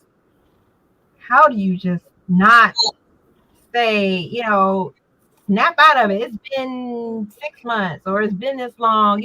Every time a person says it, it's like it just. Why are you succumbing to it, or are they? How do you handle that? I've encountered people who say it, and most of the time when I know someone who is depressed, they're usually not volunteering that information. They usually don't say, I'm depressed. They usually are saying everything's fine. And that's when I know it's not. But I feel like everything we've mentioned about monitoring those observations, working with someone, just you have to hold that patience, because Debbie just said it right now. You cannot want something for that person if they don't want it for themselves. So you can still stand by. Actively listening is always important. But if they're not making those changes, like they can only do so much, because at the end of the day, too, it's a chemical imbalance. You're depressed. If you're really feeling certain things, there's only so much your environment that can change that's really going to affect you and show some change, because that person needs to want to put in that work. But again, actively listening, you're that person's support person, you're in their circle, listening to them. You can always offer, hey, look, I found this talk space, it's this much a month. Maybe you want to consider talking. I know you don't have insurance, but just wanted to see what they're willing to do for themselves. Right. But at the end, and you can still watch them. And I understand sometimes it's very hard for someone who's not in that field to be like, oh my goodness, you're stressing me out. Your depression's bringing me depression.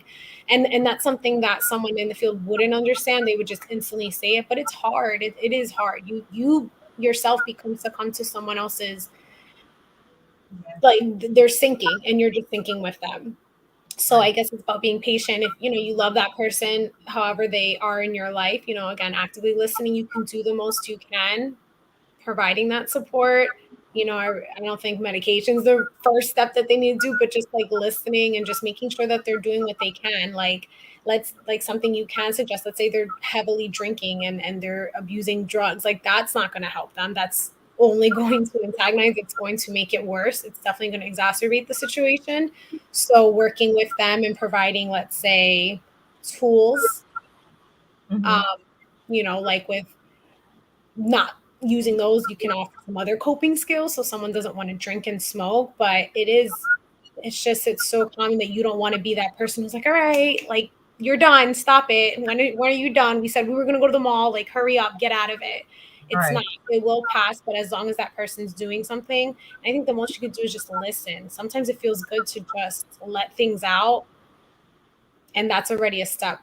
So just actively listening to somebody is very key. Can you apply the same thing with your children? I know, like if we find, like we were talking about those signs, and we see our kids slip into this space where they're like, they're sad and depressed. Can you really like apply that and let's do something or talk about it? Absolutely. I just think a parent needs to be aware that your child may not want to talk to you, and you have to be okay with that. They may actually be more comfortable talking to a stranger or someone else in their family that's not you.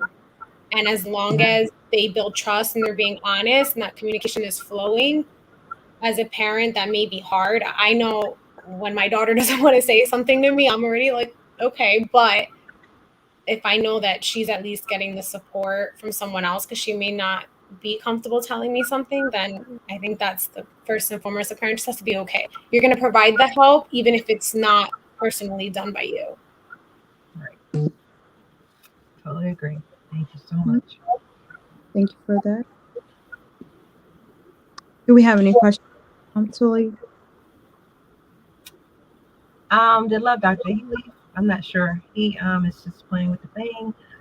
Do we have any questions, Love Doctor?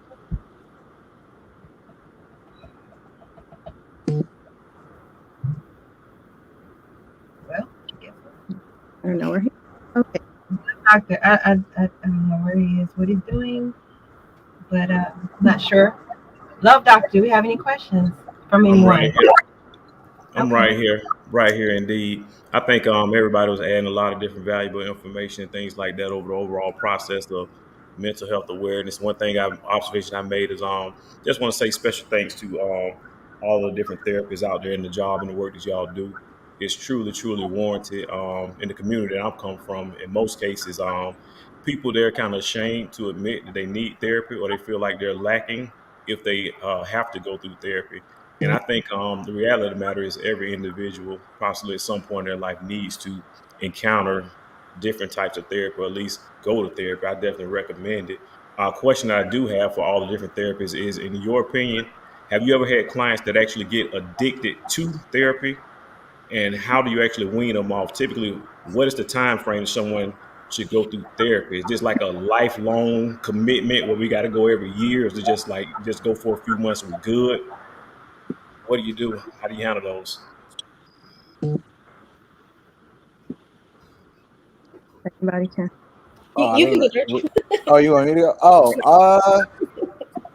So interesting. So it depends in which capacity that you're receiving the therapy.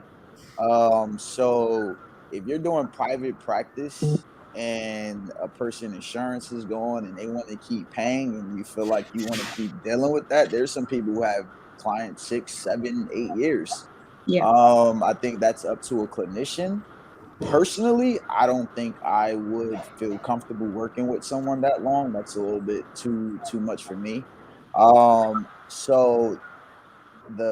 I do private practice and in-home work. So with the in-home work, we have treatment goals that we, try to accomplish. And what you try to do is you really just encourage the person to do their treatment goals. And then to just give a general thing, you want to always discuss transition, right? In a safe way. You don't want them to think that you're about to just be done with them. Um, but I don't know, you get a feel for it. You set treatment goals and then you want to encourage them to see how they are. You might want to taper down on sessions, see how they feel. And you may start putting things part of the treatment plan like, okay, let's, I don't know, try this and then try that. And then if this doesn't work, maybe you can come back, right? You can always come back to therapy. And that's something that, people know. And we always encourage natural supports. Um, I think that is what it is when people have a good wellness toolbox that can help them. But it's up to the individual if they want to forever continue therapy. I don't think it's good or bad. It's up to the individual. But there are people who are addicted. I think it's up to the clinician to have a boundary up to them because it can get weird. But everybody's different. My answer, you might get three, two different answers. But that's just my response to that. So yes, it can be forever. Also, you should have treatment goals and meet those treatment goals because otherwise, you're also not being clinically appropriate within your treatment. I agree with George. I think it's moot after a while. I do school-based counseling, so it's very different. And I also go into the homes as my part-time job. I'm a behavioral assistant. So in regards to being a behavioral assistant, I'm almost like a crisis interventionist. In the moments we only see our clients maybe 3 or 6 months. If they do, let's say the child has special needs and they have like autism, that may be longer, and that may be for a year, 2 years, 3 years. It depends on the the targets of behaviors that I'm personally targeting at the moment. And school-based counseling, although I don't have my acronyms of the LSW, I'm jealous of you, George. I'm gonna get there. I know I will. Um, I do clinical work anyway. It's the test that I'm not passing, that state exam, but I do the work regardless. So school-based counseling is not so clinical. It's really like, oh, you're doing bad. Why are you doing bad? It's very like surfacey, and to me that's not the kind of social worker I am. That's not the kind of counselor I am. So I like to dig deep. What happened? Why did you do bad in that grade? And then is something that happened like 3 years ago that's resurfacing now, that happened from a past trauma. There's always something going on. So I really care for my students. I really care for humanity. I really care for people in general. That's why we do the work that we do. It's not, they always say it's not the income, it's the outcome. That's why we're in this job. It's a rewarding career. It's a rewarding field. We like to give back. So it's, I guess to answer your question, it is moot after a while, like George mentioned. Once I do become an LCSW and I do have my own practice and I get there, I would not want that for myself as a clinician. We can do a check-in like once a month or maybe once every 6 months at that point. But if after we targeted our goals and you accomplish them, then we start talking about termination. Because sometimes there is too much. It could blur, and there's no boundaries, and you want to maintain that professionalism, even though. Even though I kind of, like for example, contractually we should be working till 3:00. Like my lady said, that we work 24 hours. Like parents have my number to text me, and I'm constantly just texting back because I'm that parent that if I want to know what's going on with my kid, I want instant gratification. I want to know what's going on. So I want to give that to the parents to, make sure. Don't nod your head. I know. No, I know. But I want to put a Band-Aid on like their anxiety over the child. I get it. Listen, George, I see your point. You didn't even have to speak. I get your point. Yeah. But it's hard. It's so hard. It's so hard. It is. That's really so rewarding when you get that confirmation that they're like, oh, thank you. And you're just like, you're so welcome. Like, I got you. And then they call you again and you're like, hold up, I'm eating, but it's setting up those boundaries. And that's like my goal too, is to have my own practice. So, and I completely agreed with everything you said, Debbie, like everything. It's so surface level and I don't like surface level. Everything is triggered by something, even if it's something small. Remember, you don't want to dismiss anything. Things are not always small. So certain kids, I have like my tier 3 kids and I'm like seeing them once a week, but you get them a whole school year. So I'm trying to, of course, we have action plans and hopefully set them up that they're good and, they succeed their following year with their new counselor, whatever it is. But, what I end up doing transitioning when they're good, I just take it from one-on-one. And then I'm like, okay, well, come to my lunch bunch. Let's turn these sessions into check-ins, things like that. So you're not always bringing them back to say, hey, remember that thing I told you that happened 5 years ago? Can we talk about that again? Because it's true. Then they're just so used to it. And I think that's where the addiction comes. But again, it just means you're doing a good job. They feel heard by you. They feel supported by you. And that's rewarding. So again, why I would pick up a call or answer just like you would, because it makes you feel like you did a good job getting into the field. That's all. So let me ask you this right here, because I specialize with relationship therapy, because I'm a certified self-proclaimed life coach, and a lot of people, they come to me with a lot of different relationship issues. And my question to you, in your opinion, is it a red flag if you meet a girl and she say she's been going through therapy for the last 2 years? Should that be considered a red flag?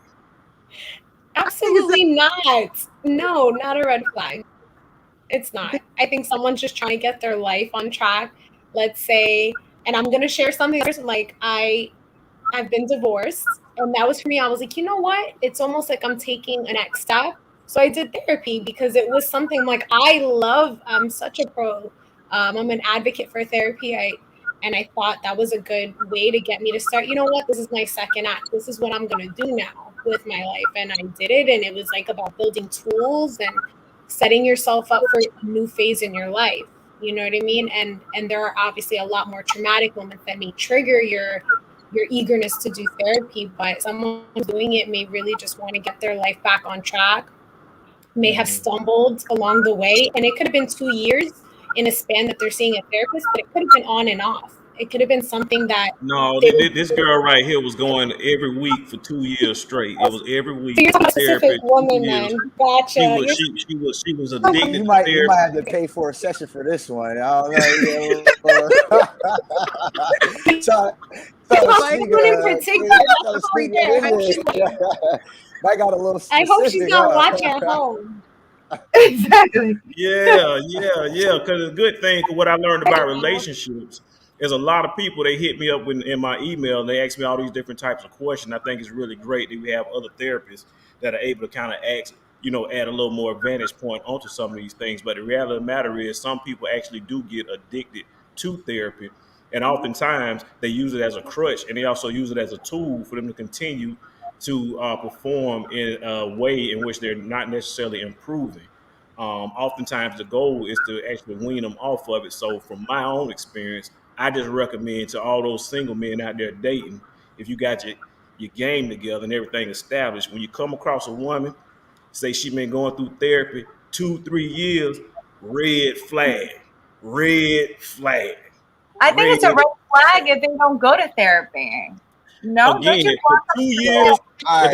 they going for 2 years or every week All right. straight So for what two years, I will say this: if they've been going for 2 years, right, it's not a red flag. If you feel that way, it's a red flag if you still date that person, right? That's on. That means you need therapy for going against your own stuff, because you can't say there's no solution, there's no progress. That's that person's journey, right? Like, you don't know how long it's going to take them, but if you sitting there for 2 years, you ain't changed yet. You ain't changed yet. You might need to get therapy and figure out why you still sitting there. So we also have to be mindful to put up certain boundaries for ourselves. And then also, sometimes we also know that all therapies aren't the same, right? And that goes to that thing. She's been in there for 2 years. It could be working. It could not be working. Maybe she has some deeper things that she has to dig out. Maybe it could be a switch of a therapist. I don't know. I like psychedelic assisted therapy. I'm a self-proclaimed. Psychedelic therapy is what I think is great for people too. But What to is that? judge psychedelics, that's a whole nother episode. Okay. But psychedelics, as far as psilocybin mushrooms, LSD, things like that. I'm more of a mushroom type of person. I think that's wait. Hold on. You got to explain that a little bit more. Are you saying you have therapy with mushrooms? You just pass my mushroom psychedelic? Is that what you mean? Oh yes, Elaborate. sir. So you have certain states. So if everybody's paying attention with the cannabis laws and different things like that, what's going on in the back end is a lot of decriminalization to natural entheogens. So you have like the ayahuasca, the iboga, and mushrooms, and a lot of these ceremonies where people are kind of like been in the therapy for the 2-3 years and it's not working. So they're looking for other healing methods, reconnecting with nature, getting back to a proper diet, and trying, psychedelic assisted therapy. So you have places like Oregon, who in 2023-24 plan to have, or it's legal, right? They have clinicians that will be sitting there monitoring it. I just have a little biased opinion because these are people who probably only did about a gram or two or maybe a 0.5, and now all of a sudden they're doing psychedelic assisted therapy, to where you have some of us who are cultivators, underground, and who indulge in the medicines in a larger scale, but we got to wait for the state to say, okay, you're allowed to do that. But there's other things to do to reconnect back to nature, reconnect to know, because a lot of depression happened during the pandemic, right? A lot of people realize, like, oh, I'm depressed, like I'm not happy. So there's a lot of things, I kind of use that to push some things in there. But I think that there's a lot of issues to address. But with the therapy, I think a lot of us need to just put up protective barriers, just knowing when something is too much. Don't take on that secondhand trauma if it's not needed, and then be okay with telling somebody, like, I just can't, I don't have the space for it. And then also, when you go to talk to somebody, if they're going to tell you something, you say, okay, do you want to vent or do you need advice, right? Because then you don't want to get caught up into constantly giving advice that's not asked for, and then you felt like you didn't gave 2 years of advice that was never needed, Right. or never asked for. So a lot of times the person may be venting or just need support through their process. So to your point, I wouldn't say 2-3 years, because something traumatic could happen to you tomorrow, and then you may need 5 years of therapy. So then all the women gonna think it's a red flag on you. You know what I mean? So you don't want to put that energy out there. Or it could be your daughter, it could be your it's a cousin. So you don't want to put that message that, you got a woman in your family in therapy for 3 years. Now all of a sudden, all the men in the world like, nah, listen to the love doctor, man. He told me women 3 years. Now your cousin's blaming you for being considered a red flag because they had therapy, and you scaring people away by saying if you're in therapy for 2-3 years, red flag, but you just said therapy is good. So we gotta pick, which one we talking about, right? Like if therapy is good, then it's good. You can't pick and choose. Oh, you did therapy, but you should have been healed in 3 months. Right. Yeah.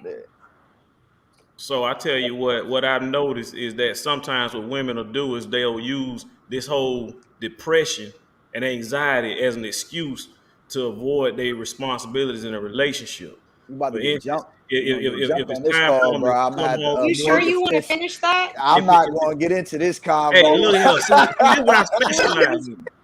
This right here is what I specialize in. See, I have to go and explore into the endeavors that a lot of folks are afraid to do, and that's we why may they have to pay me to table. do We that we level. could go, but I think that'll run us another hour or so. I mean, we could table for But I that type of appreciate it. Yeah, I convo. definitely appreciate y'all. The last question that I was just curious of is the dynamic. Oftentimes, is there a certain preference when you have different clients that prefer male versus female? Oftentimes, are female therapists, are you more inclined to get more male clientele? Is it reverse? I have equal, both males and females. It doesn't really matter, to be honest with you. I've had I've had a student that wasn't receiving counseling that one of the teachers mentioned to me that he wanted to see me because he thought I was cute. I was like, maybe some other time. You know what I mean? Like that's okay. Like if there's anything like warranted that requires him to see me because there's something going on, or there's something going on with the student, something going on with his parents, something going on at home. If not, like an occasional check-in, like you can stop by, say hello. Other than that, it's both male and female. I think sometimes the girls, just like I would like to talk to another female, it makes it easier because I feel like they may understand more, like in regards to like my period when I want to, if I want to get my period once a month, or the emotional, the hormones, things like that. But other than that, even if I have gone to therapy myself, it wouldn't matter to me whether I go to a male or female. Cool. Understood. Okay. Understood. What about you, Dr. Romario? What about you? Romero, close. I agree. I've seen both, like my male and female students. They're usually comfortable. I do see the girls more prone. They were a lot easier to get into like my group counseling sessions. I would have like a themed one. We would target certain things, and they were just like, "Yeah." And I was like, "Oh, okay, but this we're gonna talk about." And they're like, "Yep, I'm down." I'm like, "Okay, but next week," like they didn't even need to hear what we were gonna talk about. They were just for it. And even then, but once I start, gearing myself to like the boys' interest, they're fine with it too. So I definitely see a good amount of both students. Awesome, awesome. What about you, Bill, with G? I don't work with women one on one, males only. The only capacity that I would work with women is like self defense clinics that I run. Outside of that, I don't work with females. All right. Interesting. Is that just a personal choice, personal preference? There's a lot of great women therapists in the field, and there's not a lot of men. So I feel like it would be a waste for me to work with a young girl one on one. And to her point, like I don't know how to help you with your period or understand that. So I work with all young boys because it's the boys that's getting referred for a lot of these behavioral services, and I work with boys from whatever age, 6 years old to grown men. Awesome. I appreciate both of y'all time. There's really, really been a lot of different valuable information. We have a question that's in the queue. Alex would like to know other people's opinions on how the lack of sexuality, not the act, played into yesterday's tragedy. And he has a comment that, in his opinion, the lack of interacting with opposite sex or the same sex may have helped the shooter have an outlet to not commit these acts.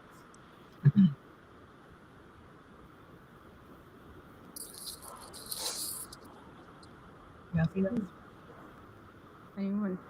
Uh, Was there, just so I Well, that's my brother. Yeah, I don't. And, I feel like and I'm trying to that's a understand, scapegoat. I don't. and I'm trying to understand if like was the shooter, or was there anything said about the shooter in regards to his sexuality? Because I'm not sure. I don't know if you guys There was know. a picture of him in a skirt. I mean, Okay, you said didn't know that. Okay.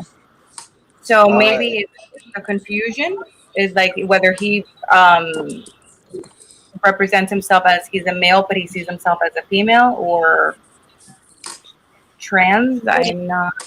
Or that he didn't interact with other people. Right. I didn't know so his question what is, they were saying about the shooter. I mean, that's speculating. If I mean, unless you know this person personally, I mean, you can't Right. make that assumption. So it goes back to my original point. I would like to hear other people's opinion on how the lack of sexuality played into yesterday. The lack of sexuality. Sexuality has nothing to do with a mass murder. If you're a murderer, you're a murderer. I mean, you can be gay, straight, sexuality, met people, didn't meet people. I think we have, you know, people who kill no matter what sexual preference, exposure or not exposure that they have. I guess it looks like what Milady mentioned, because she mentioned isolation, and like so I think that's, I'm assuming what he means by that, like maybe how he was isolated, maybe because of what he was, what the whole skirt wearing, and maybe being bullied by that, or that's my assumption. I really don't know, but I'm gonna call him after this call and find out what he meant by that. I mean, it could be, but again, like I said, I have an issue with us always going to this. He had a skirt, or he was bullied, or he was this. You killed children. Period. You're a murderer.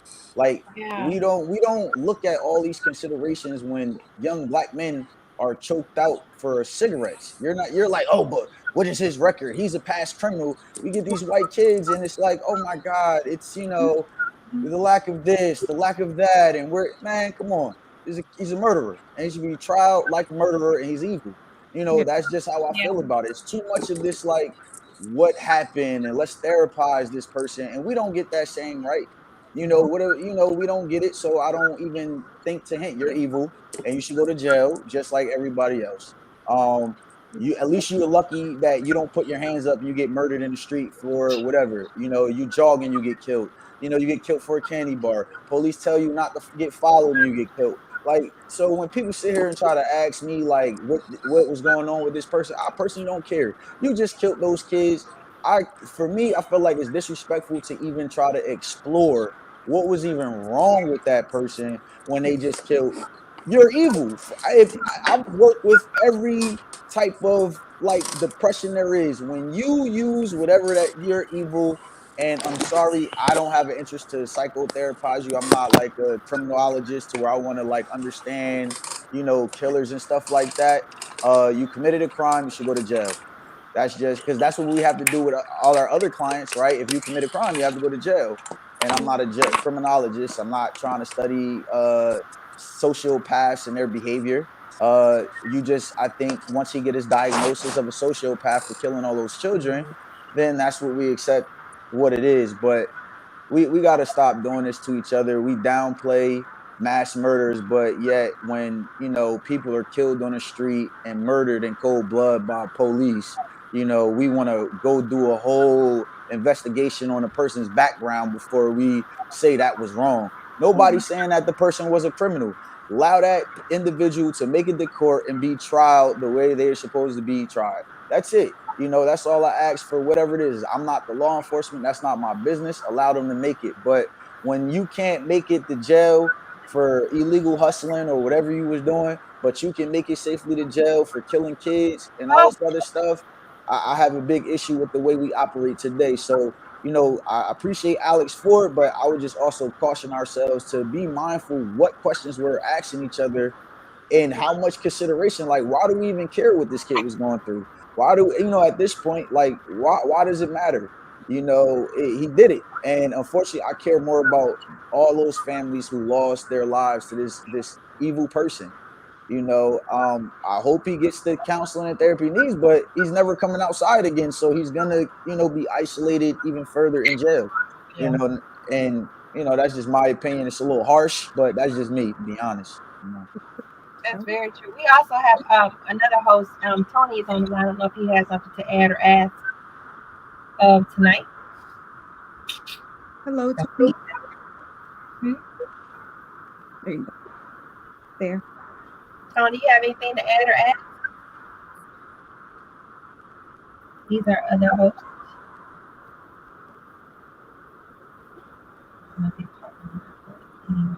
Yeah. Well, that was great. Great. We really appreciate you guys coming tonight. It was so informative. We really appreciate you taking time out your schedule to be with us. We really appreciate everything that you've added. I know you've added a lot to everybody. We've learned a lot, and we have a lot to grow on. And I really appreciate you being here tonight, everybody. Yes. Thank you so much for being here. Thank you guys for inviting you guys to be here. But thank you so much. You guys are great. I think he's trying. Actually, I don't feel like he was off. Yeah, he jumped off. He jumped off. Something might have happened. Yeah. Okay. But we do. Tony, are you back? I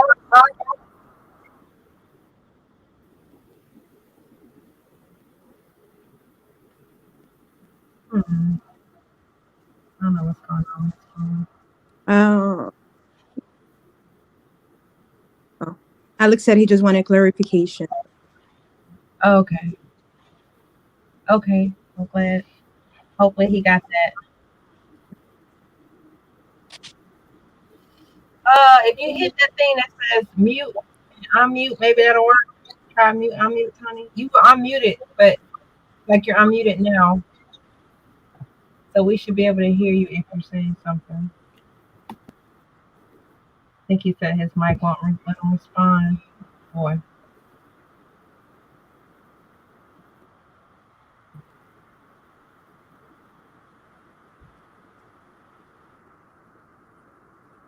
Yeah, sorry guys, I have to log off, but I thank you for the invite. It was nice meeting you all.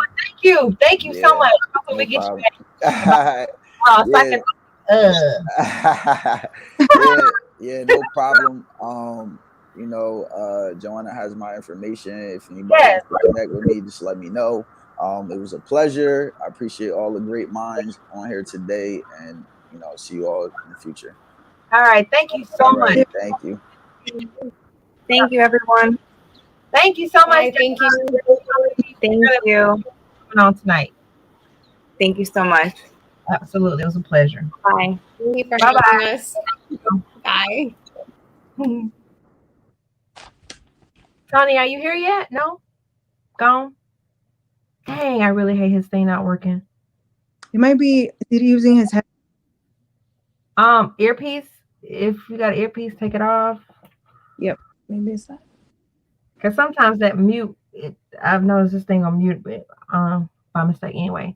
So Confederate 48, if you're listening, we hope that you are feeling better if you had the situation taken care of. And if you need anything, let us know. We are here for you. And we hope that everybody, got something out of tonight. It was very, very, very informative, very good. I really appreciate the panel. And I really appreciate that we took this time out to acknowledge Mental Health Awareness Month, right? Yes. Yep. I do have some resources. I don't know if we can put them up in the site fully, where, if parents are struggling with teaching their kids or helping their kids with what's going on in the world right now with all that shooting or whatever the case may be, depression. I do have some resources to share. I know there is a lot of them. And so it teaches how to talk to a child if they're having questions about the shooting that happened, or helping youth after community trauma, or talking to children when scared with what's going on in the world, or, the Black community going through it right now with the struggles that it was racist focus in Buffalo, New York. So I do have all those resources. We don't have much time, but are we allowed to put them? Can we put them in the site? Absolutely. This is our show. Yeah, for people to look into it. Also, if you guys ever have a question, do not hesitate to send an email, and we can help. If we can help you, we definitely are here to help anyone with questions or any concerns or any mental health or anything else that we can help with. You guys ask away, send an email, send a question. Tuli will send it to us, and then we'll try to help you guys with whatever we can. That's right. If we don't know, we're gonna find out somebody who does. Yes, that's right. We're not above. There you go when the guests are gone. Right. He was waiting. He was. Everybody's gone. The party's over, and you here to clean up. What? Hello. What up? What up? What Y'all up? can hear me now? Yeah. How about I've been talking and I can't help if the mic didn't work. I said, let me try this again. I know what mute is. I was listening. When you asked me to have something to say, I was another host. I heard the whole thing. I was listening, and even when the gentleman said he had to leave. I appreciate the information. I always appreciate you guys too. See, I know Thursday my run time, but I definitely had to get here, and I definitely was listening. I always appreciate all our great listeners. Again, to our hosts. To our guests that came on. We certainly appreciate them. There's a lot. I was listening, and it's a real solution. I think people have to sit down and come to grips with it, and it can be done. Society can change. People can, you can't stop everyone from what they're thinking. You can take away all the guns. Before it was guns, people were killing people with rocks. They still do it in other countries. People use knives. People use poison. So whatever you take away is always a way to do it. You got to take away the weapon of hate from everybody's heart. If you can influence enough people, you can change the outcome. You won't change everybody. You just have to influence enough people to care about people, to care about themselves, to see people as it's just individuals, just like you. Nobody made themselves. Nobody, created who they were as far as in existence or coming, into life. But, this is the hand we all deal with, and we can fix a lot of things that are going on in the schools and everywhere else. It starts in the home. It starts with everybody caring, putting people in schools. You do psych exam for police, and that's piss poor because we're still being shot, like all the host was saying. But there should be some kind of psychological test for teachers as well to make sure you are for the kids and not just for the money. And that's a lot of, for people with professionals, even with therapists, which you guys agree, pastors, everybody, people forget the common cause of what you're doing. It should be about people. And when you lose sight of that, then you're not valuable to anybody. It's unfortunate, in a sense, that seems a good thing that we have to recognize good teachers, but good teachers are actually teachers that's just doing their jobs. Yep. You're taking on dealing with people's lives, then you understand it. And it goes further than just opening, closing books, writing notes or writing on a board. You are involved in the creation of these people. So you play a part, and your hands are on them until they pass on, and then you start off with another generation. And we just got to get people to really consider, what you're doing, what's your obligation. Is it really for people and not just? Well, again, I appreciate you guys. Appreciate our guest again. Absolutely. Yep, definitely. So our time is ticking down. You know what happened? Did I hear our music last time? No, we missed our music. No, we didn't. Hey, Hump ain't getting no better. Oh, music, yeah. Rotten, yes, he is. Oh yeah, I see Dr. rocking. Everybody know it. And, love Doctor. You must love that shirt. Didn't I see that shirt last weekend? No, sir. I No, know sir. that This shirt. right here. Yes, I did. I said, man, on this show, and he ain't took no bath. He been sitting in that chair with that same shirt and necklace on. They gonna rot around it. He probably got a ring around his collar. Right? Why would you have a turtleneck on in the summer? Listen. Maybe it's summer where y'all at. Oh, good. Where y'all at? Where y'all located at? Y'all, you have an accent. Sound like you from located in some backwoods of the South or something. Is that where you located at? Where I'm located right now is in my chair. Relax on my hem, because that's my relaxation. When I seen you with that shirt on, I said, that's that same shirt from last weekend. That necklace. Listen, he done found his favorite shirt. He gonna try to flunk around with us. Can you Like, let's ground, please. Hey, I understand my. Listen, hold on. I got something for him. Hey, you have a really nice ceiling, by the way. Good. Listen, what they need to be concerned about when you get tired, this is legal. This is hemp CBD. Don't go out here and kill yourself. Don't be snorting this cocaine, this other junk. Get something that works with your body to relax. One of the problems people have, people are so uptight. That is, and with the pressure of life, everybody just disrespectful, dangerous to everybody. It ain't just the kids, it's the adults, it's everybody. You know, don't tell me just a school shooting, they shoot in the grocery store. What's the etiquette in there? You got to change people and get people to see things from a different light. Hey, our time ticking down. I don't hear the world ain't getting no better. But listen, as always, we appreciate you guys for listening in, taking time in. You are a great part of this show if you just sit back and listen. And we know that we're making an impact and a change, and you taking and you making a difference by you going out and you being somebody. You play a part. We working together. Let's all work together to make it a better place. Don't say everybody's bad, everybody's terrible. Let's say I'm not. So if I'm not, let's take that influence of ourselves and pass it on to somebody else. Because unfortunately, somebody passes on the other influence and we're dying. And stay away from that small, what's it, the monkeypox? So all our homosexual engagers, you need to just start considering. I ain't gonna ring you down other than just telling you the truth. You need to start considering your behavior has repercussions. It's easy to change. It's got repercussions. You're a creator, innovator of a lot of bad, negative stuff. So you can see there's no positive in it. But again, we appreciate you guys. If anybody asks you, do you mind? You tell me you always mind. Every Thursday right here on Two Mics in My Mind at 8:30 p.m. Eastern. If nobody told you they love you, hey, we love you. And our language is called a hard. To the love, Dr. Joe, take us home. Thank you so much for tuning in. Again, I hope that we gave you something. The road to well-being is a process that is supported by hope, inner strength, and perseverance. And involvement and support of others. Find you. Support. If you can't find it anywhere else, we are here Thursday night at 8:30, and we are here to support you. And get you some hemp. You can do the liquid. You can do gummies. I just like to burn mine up so all is gone. Psychedelic therapy. Yes, that is my therapy. That's what it's called.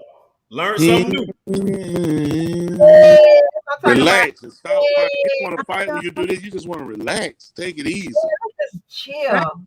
Yeah, get butt naked and go stand in the refrigerator. I don't know about that. No. I mean, don't knock it till you try it. Don't put your body in my refrigerator. Thank you. Listen, if you see a footprint in the butter, blame it on the elephant. And on that note, we'll harm you. Y'all take us home. Hey, we'll harm y'all.